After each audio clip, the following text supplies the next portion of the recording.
If you're a part of art YouTube in the 2010s, then you probably know of tamaytka and her unique art style. And if you're like me, you absolutely love the art style and would rewatch her sketchbook tours endlessly. Well, all these years later, I think it's finally time to do a proper art style study of hers. I'll be studying her modern art style, but I'd say it's actually not too different from her art style all those years ago. Just a lot of technical improvements and minor changes, so even if you prefer her older art style, this should still be useful. I'll be studying mainly from these drawings I got on her Instagram, but I also binged her sketchbook tours again, definitely not using this video as an excuse to do so.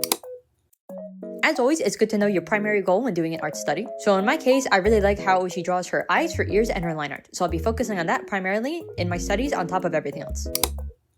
When it comes to the facial proportions, we can divide it into about 5 parts using the distance between the bottom of the eye and the eyebrows as reference. The distance between the eyes is generally about half of an eye, and there's maybe half an eye to an eye in length between the eye and the edge of the face. For the shape of the eyes, they tend to be on the rounded end, even if they're more angular. She also adds these little eyelashes to the bottom of the eye sometimes, as well as the top sometimes for female characters. The pupils are quite simple, with nothing too fancy going on, just 2 different colors for the pupil and the iris.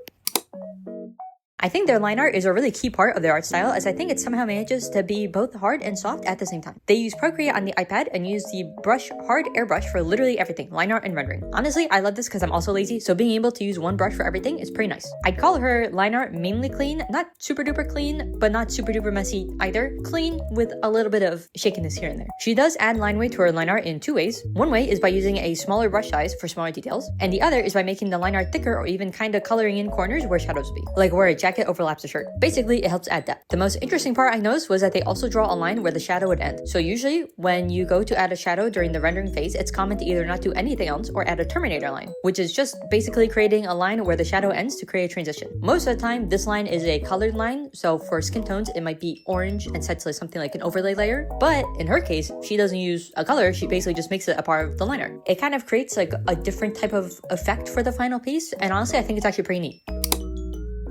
Alright, rendering is honestly pretty simple. She uses a more muted color palette and starts by placing down the base colors. After that, she creates something like a multiply layer to add the shadows. However, I noticed that I think she may not use the same color for the shadows for the whole piece. I wasn't able to replicate the colors 1-to-1 for everything, with just one shadow color. So instead, I think she uses a slightly different shadow color for different sections. It's an interesting choice that I've never seen before. So to replicate this, I just used multiple multiply layers and adjusted the hue and opacity for each section. Even though I said earlier she draws lines where shadows ends, sometimes she'll have the shadow not have a line, and it might blend out instead if she wants to create a softer effect. She often does this for shadows on the face and the skin. But that being said, most of the shadows do have a line where they end. Besides that, she also adds a blush. She uses a darker color of the skin tone to add some blush to the fingertips, the joints of the fingers, the knuckles, the ears, the face, and the cheeks, as well as the nose. For the eye, she does sometimes kind of add like this shine to the eyelid of the eye, which is pretty interesting. Not always, but it does make the eyes look pretty cool despite the simpleness of it. It also helps draw attention to the eyes. I think it's important to note that I did notice that she keeps the lighting relatively simple, as in I don't often see very intense shadows or highlights in her pieces, which I think might contribute to the softer overall look. But alright, after this, I'm pretty sure she does a few final touches. To do this, we'll first want to merge all the coloring layers, but keep the line art on its own layer. For starters, her line art, like I said, is soft yet hard, and it took me a minute, but I think part of why it looks so soft is because she slightly blurs the line art. I used Gaussian blur and set it between 1 and 2% to give it a very subtle, softer look. After that, she adds a chromatic aberration. I can't tell if she applies this to only the line art or the entire piece, but I think it might be to only the line art. I could be wrong though. Lastly, we want to merge everything together and add a bit of noise. Something small like 4% seemed fine. And that's it. I do want to say that I think these final touches can vary between her pieces, but I think she uses a mix of these 3 the most.